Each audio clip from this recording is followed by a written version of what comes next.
বিশ্বনবী যে সমস্ত খাদ্যগুলো পছন্দ করতেন হাদিসে এসেছে। বিশ্বনবী রুটি খেতেন, খেজুর খেতেন, খেজুর, খেজুর চিনেন?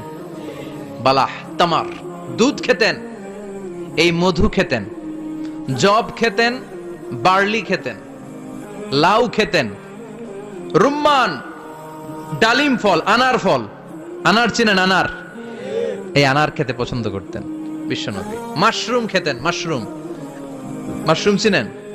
ব্যাঙের ছাতার মতো। রেস্টুরেন্টে ইদানিং মাশরুমের স্যুপ পাওয়া যায়, এটা খাবেন। যাদের চোখের জ্যোতিতে সমস্যা, দৃষ্টিতে সমস্যা, খাবেন। হাদিসে এসেছে আল কামআতু মিনাল মান ওয়া মাউহা শিফাউন লিল আইন। মাশরুম হলো মান্না সালোয়ার মতো খাবার।